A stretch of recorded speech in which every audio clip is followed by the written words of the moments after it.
Hello and welcome to this episode of This Is Your Life. My name is Michael Hyatt, and this is the podcast dedicated to intentional leadership.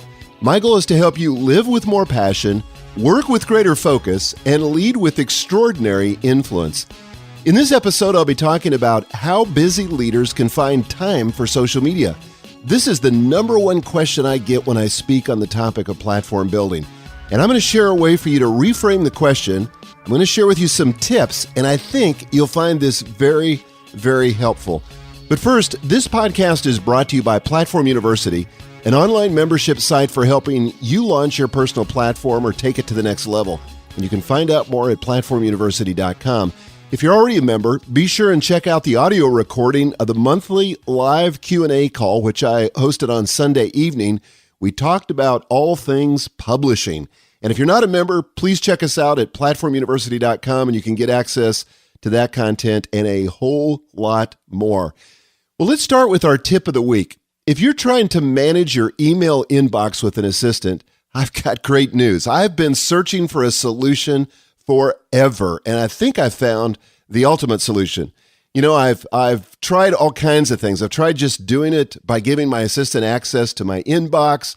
I've tried it by setting up separate folders. I've tried a lot of different things, but I just converted to a help desk solution called Rhino Support, and there's a link in the show notes, or you can get there by going to michaelhyatt.com/rhino.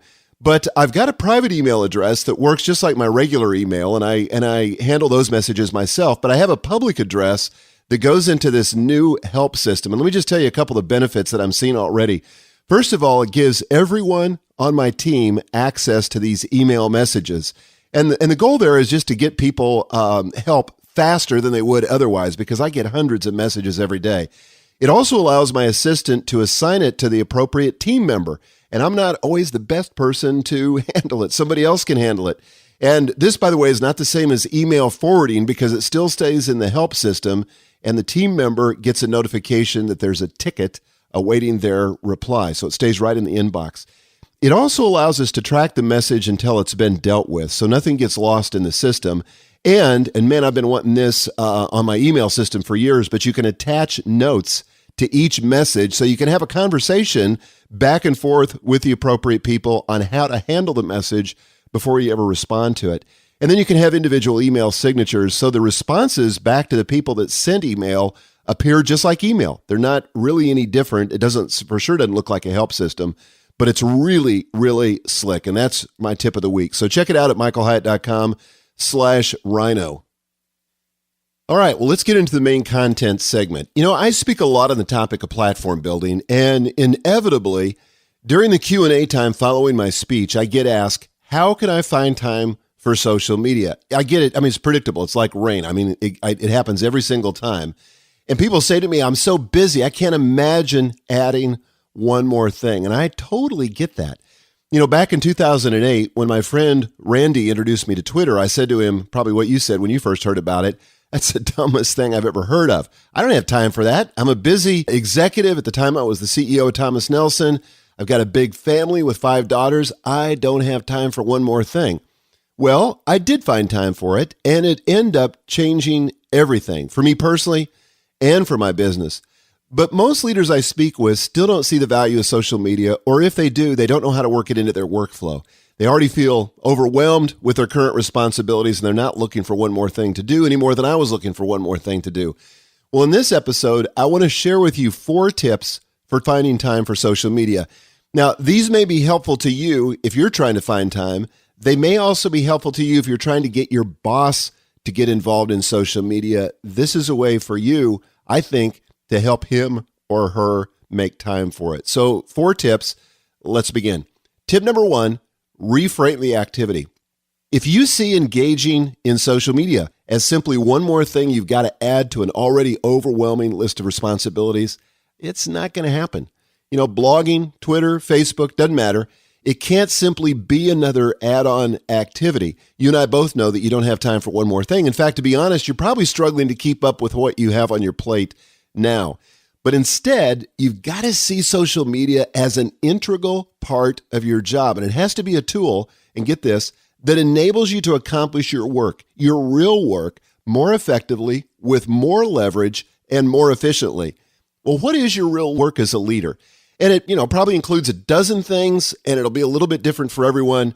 But there's at least 5 responsibilities that are most likely on your list if you consider yourself a leader. First of all, you probably have the responsibility of raising your organization's visibility. And you can do this the expensive way by employing traditional interruption-based marketing that nobody pays attention to any longer. Unfortunately, fewer and fewer people are paying attention, and they're very selective about who they give permission to speak into their lives. That's why the use of social media is so effective. The only people listening are people who chose to follow you and become part of your tribe, and this is extremely powerful. You probably also have the responsibility to articulate your organization's vision. As a leader, you can't do this too much. Vision is to your organization what blood is to your body. It gives it life. The problem is that it's difficult to be constantly articulating the vision to everyone. Besides, it's not just your own people that need to know it. Your constituents need to understand it as well. Well, social media, particularly blogging, provides a perfect delivery vehicle for this. So articulate your organization's vision. Another responsibility, networking with people who can help you. This was a major responsibility for me when I was an executive in the corporate world. And one of the reasons you're probably in your position is that over the years, you've acquired a network of invaluable contacts. It's one of the secrets of your success. You've been able to tap into a network when you need to accomplish more than you could do on your own.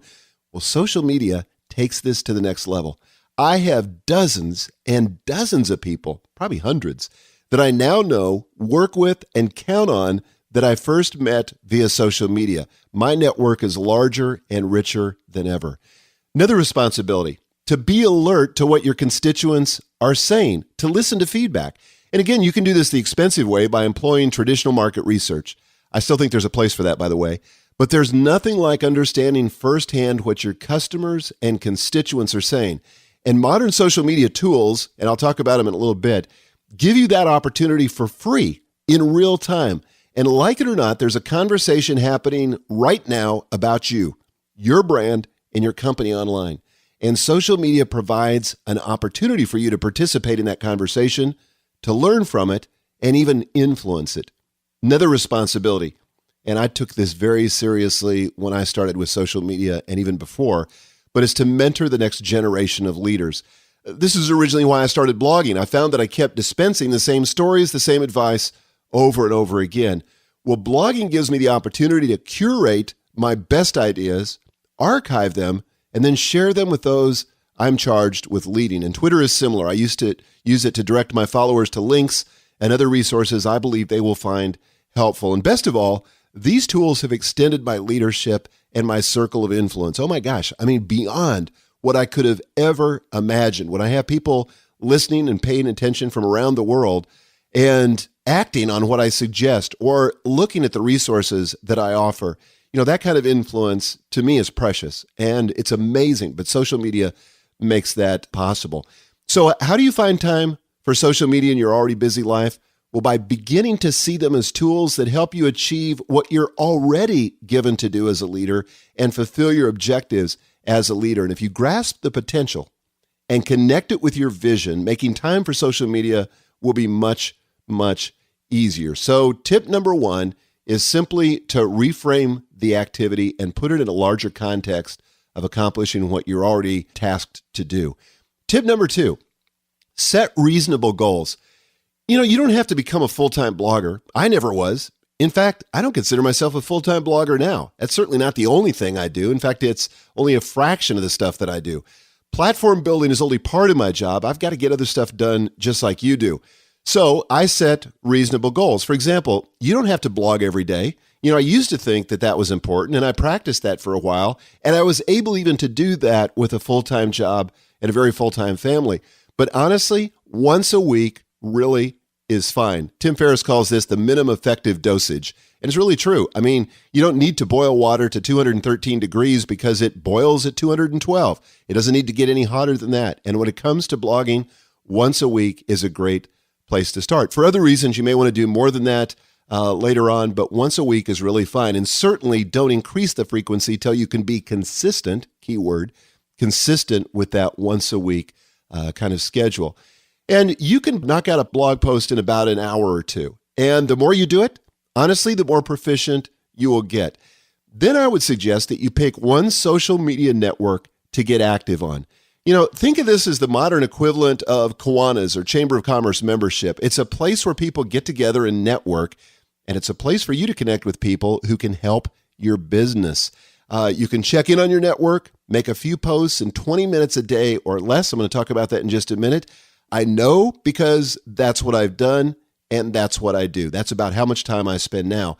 And I suggest that you set a reasonable goal for how often you will blog, how often you will post per day on your favorite social media network. And again, don't feel like you've got to get involved in all these social media networks. There's too many. Just pick one. Pick the one where your constituents are the most likely to be. That might be LinkedIn for some. That might be Facebook for others. It might be Twitter for still others.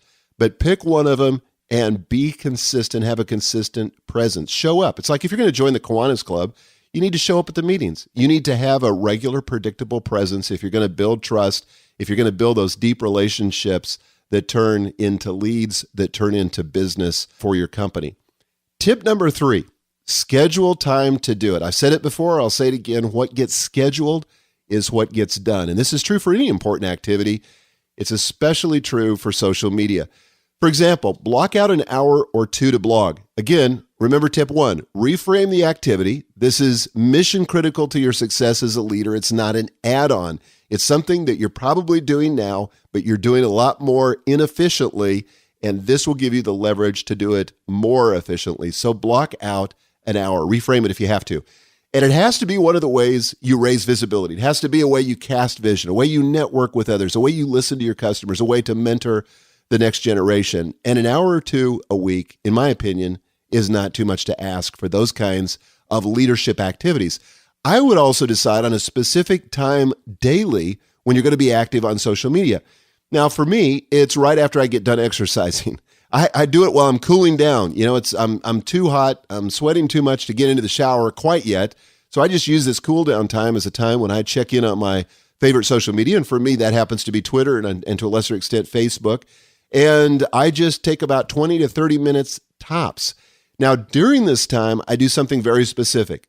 I go foraging for my tribe. And here's what I mean by that. I read through the blogs that I follow. I check my social media updates, and I'm looking for links and resources that I can bring back to my tribe and share with them. So I'm foraging for my tribe. I'm not just reading for my own edification, but I'm reading in the hopes that I can find stuff that will be beneficial to other people as well. So tip number 3, schedule time to do it. Tip number 4, use the latest tools. Now, I'm not going to give you a long list of tools. I don't want to make your eyes glaze over. I don't want to get you in over your head technologically.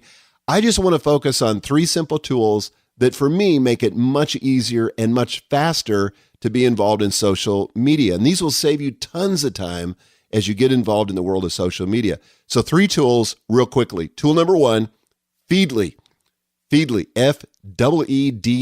There's a link in the show notes, but this is the program I use to follow my favorite blogs. And I used to use Google Reader, but as you may know, Google is shuttering Google Reader on July the 1st. And they keep reminding all the people that are using Google Reader that this is going away on July the 1st. They're no longer going to support it.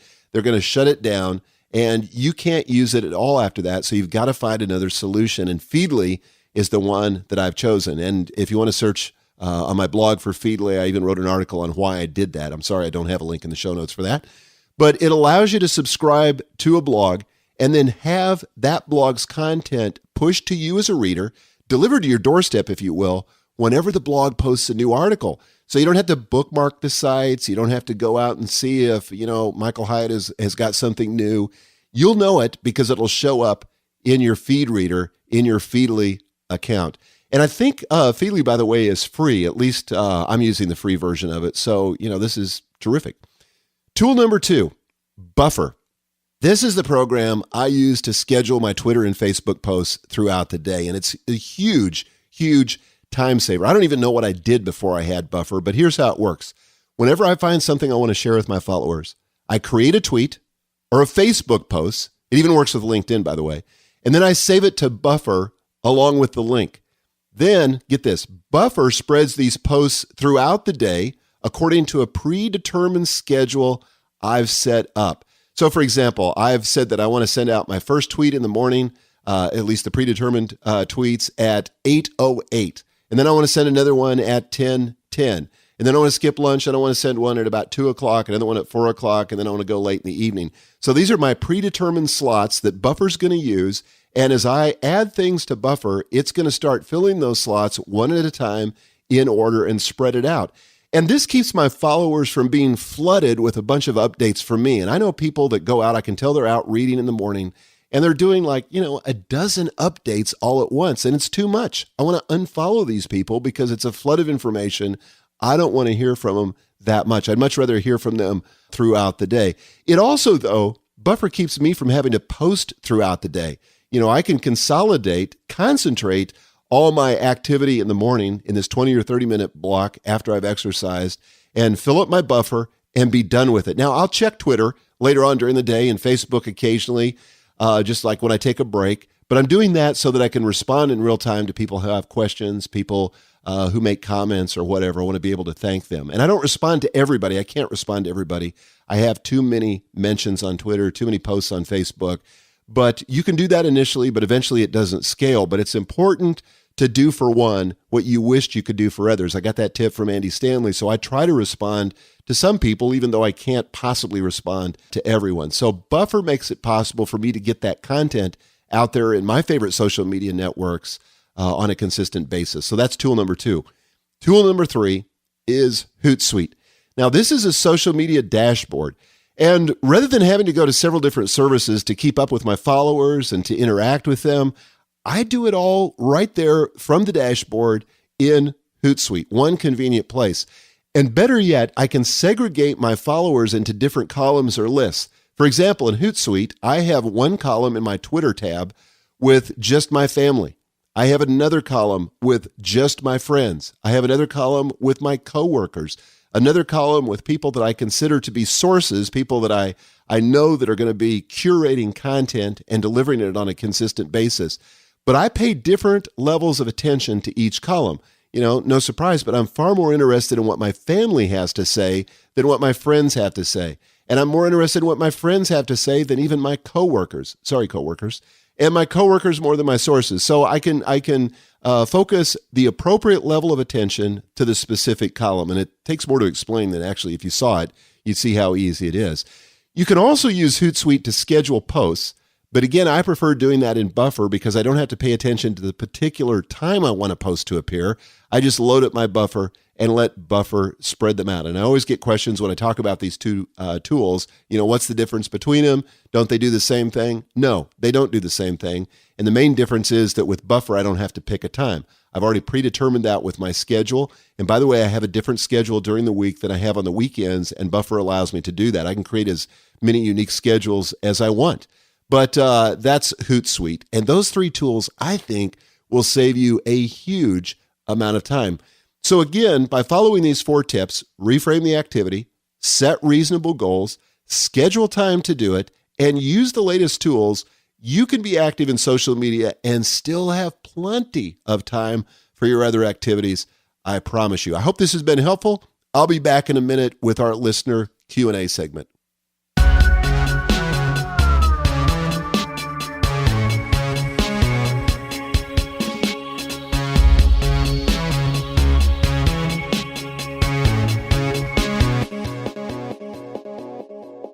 Welcome back. Our first question comes from Alex.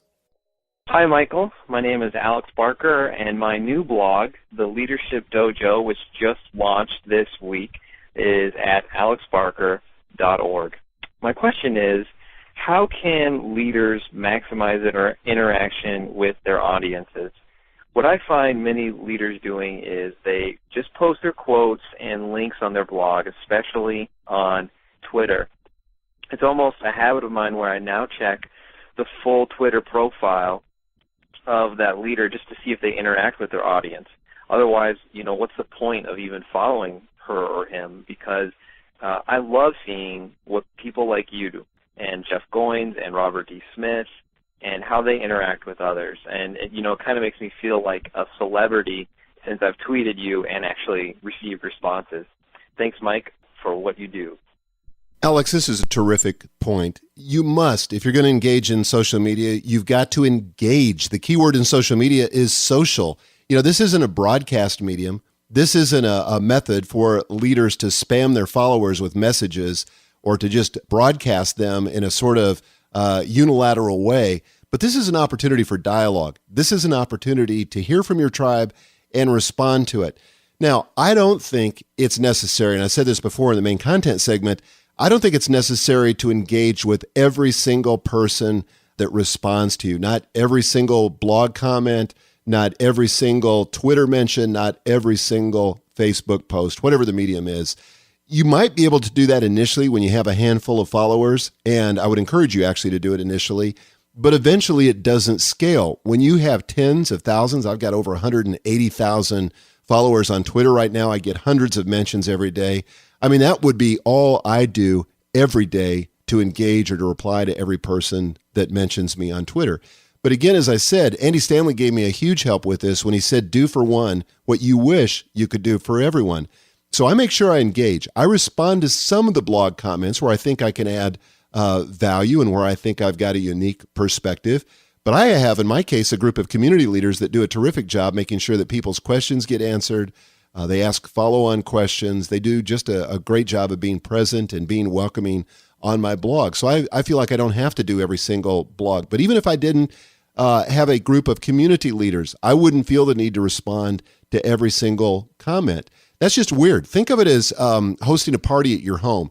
If you were a host and you had people come over to your home and people are conversing with one another and they make a comment, you wouldn't feel the need to comment on every single person's whatever they said. No, you would let the conversation take its natural course. Sometimes people are talking to you. Sometimes they're talking to one another. Sometimes they're talking to the whole group. But you don't have to comment on every single post. But again, do for one or two or three or how many ever you've got time for what you wished you could do for everyone, and demonstrate that you're engaged, because people like Alex are checking. And none of us just want to hear from somebody that's always talking. That's just a blowhard. And there are a lot of people on social media that do that. The good news is those people don't usually get rewarded with a lot of followers. The people that you and I want to engage with, the people that we follow, are people who are involved in the conversation. And that's critically important. Our next question comes from Basida. Good morning, Michael. My name is Basida Santos, and I write at myoil.org. My question is, how do I juggle my Facebook account, my Twitter account, writing a blog, and also writing a book? What's the most effective method to use to have a presence in all of these areas? Thank you very much. Basida, this is a great question as well, and it's a question that I get frequently, especially from writers who are trying to figure out, gosh, I've got to create all this content, and then you expect me to build a platform on top of that. I don't have time for both. Which one is more important? Well, here's reality. Both are important. In today's environment, it doesn't do you any good to create a lot of content and not have a platform, because the word will never get out. You've got to do both. Content is king, so if there's a priority, I'd give it to that. But platform is queen, and without both of them together, you're not going to be successful as a writer, or really even as a small business person, or anyone who's trying to get an important message out. So the way you do that is you've got to schedule time. You've got to become more disciplined than ever. You've got to focus a little bit, at least, on productivity and allocate your time accordingly. And as I think I said in the show itself, in the main content portion of the show, is that this is not going to take you more than about 20 minutes a day. And then maybe you've got to allocate some time, once a week where you take an hour or two and write a blog post. But it really shouldn't take much more time than that. You can do this, and you've got to do it, and you've got to figure it out if you're going to be successful in getting the word out and getting the kind of attention that you need to be successful. The next question comes from Lori. Good morning, Michael. My name is Lori Lane, and I have two ministry platforms, one located at artiosacademies.com and the other at heartofthematteronline.com, both dealing with home education. My question to you is, when we are busy and we're busy leading and busy with our families, what parts of social media are okay for us to delegate or outsource without losing our personal touch with our readers and the personal touch with our content and, of course, the growth of our platform. If you could respond to that, I would greatly appreciate it. A little overwhelmed at this moment trying to keep up on everything, as I'm sure many others are as well. Michael, we appreciate what you do, and thanks so much. This is really an interesting question, Lori, because I used to think you couldn't delegate any of it, that you had to do every post. Well, I've gotten to the point where I don't have time and the scale is so large that I'm just not able to do every single post. Now, I'm going to tell you, I do every single post on Twitter. Nobody helps me with that. I do that myself. Every response, every reply, everything on Twitter is mine. Now, some of that's pre-populated with buffer tweets. I use another surface called Social Oomph, and I don't want to confuse everyone with why I use that, but I use that to point to my older posts, and I do that on a rotating schedule that recurs every 90 days. But again, that's another conversation for another day. But on Facebook, I post about once or twice a day myself, and then I have one of my virtual assistants, Rebecca, who actually does the lion's share of the posting there. She knows my voice. She knows what I like to post. She knows the kind of stuff that I want to communicate through Facebook because we've had those kind of conversations. But she handles really the nitty-gritty and the details of that. And by the way, she's very transparent so that when she's posting on my behalf, especially if she replies on my behalf, she indicates that it's Rebecca and that she's part of my team. So we're not trying to fool anybody, but it's a way of keeping consistent content out there without me having to actually populate the status field and push the send or the publish button. So I think it is possible to do that, but you can't lose touch with your audience. You've got to get in there on a regular basis. You've got to comment. You've got to be engaged. But if you can do it like that and think strategically about it, what are the kind of posts? Like, for example, one of the things that Rebecca does for me is that when I write a blog post, she turns that into a Facebook post. And we don't just do a simple linking to that post. She actually grabs the image, she creates an image post, and then she actually does a screenshot of the image with some of the text, and then she writes the appropriate post that links back to that on my blog. So she's handling that, and you might be able to think strategically about it and to enroll some people or some volunteers or somebody that you pay on a regular basis that's going to help you post some of this, but I would recommend not all of it. You want to retain your authentic voice. The next question, and the last one, comes from Vincent. Hello, Michael. My name is Vincent Duncombe, and I am calling from Barron Springs, Michigan. I blog at richsinnersforsaints.com. My question is, for someone with limited time, how much time should be spent on social media when considering the need for quality content creation, engaging with current subscribers, SEO work, testing conversion rates, and other stats? In other words, where should social media rank on our list of priorities? Thank you for the podcast, and I look forward to hearing your response. Vincent, personally, I think it would be helpful for us to consider a traditional business model. If you're going to build a thriving business, you've got to spend some time networking, cold calling, meeting new people, that kind of activity, lead generation. This is all critically important. I would put social media in that category. If getting your visibility up, connecting with people that can help your business is important, and it is, if you're going to keep the pipeline full and keep a steady flow of new business coming in, you've got to be involved in social media. That's how we do it today.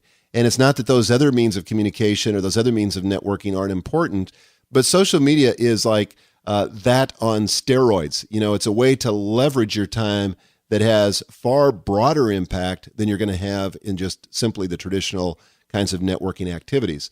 I do both, but social media is critical for me, and I can see a direct correlation in my social media activity and the sales that I end up generating for my business. I mean, it's a very simple algorithm, and the more that I'm involved in social media, the more I get out there and keep my traffic up, whether it's in Twitter or it's in terms of followers, or Facebook in terms of likes, or even my blog in terms of unique visitors. The more that rises, the more business I do, the more money I make. So there's a direct correlation for me, and I think both of them are important. So thanks for that question. Now it's your turn, the listener. What is keeping you from spending the time you know you should in social media? And to comment on this episode, go to my blog at michaelhyatt.com/60, as in episode 60, michaelhyatt.com/60. I'll be back in a minute with some announcements and a final action step for you to find more time to make room for social media in your already busy life.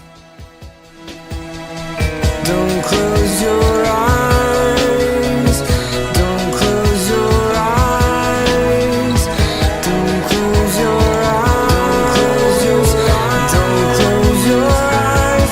This is your life. Are you who you want to be? All right, I have a few quick announcements and then a final tip as you work to create more time to do social media. Number one, Bluehost. If you're considering launching your own platform, I talk about this every week, and if you're getting serious about it, you need to start with a self-hosted WordPress blog.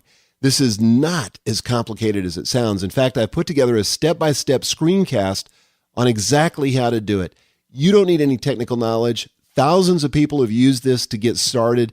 I walk you through the entire process in exactly 20 minutes. And the screencast is absolutely free, and you can find it at michaelhyatt.com/WordPress setup, and there's a link in the show notes.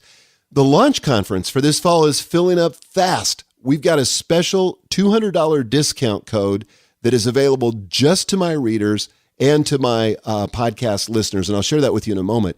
But in case you don't know, Launch is the conference for professional speakers or those who want to be. It's all about the business of public speaking.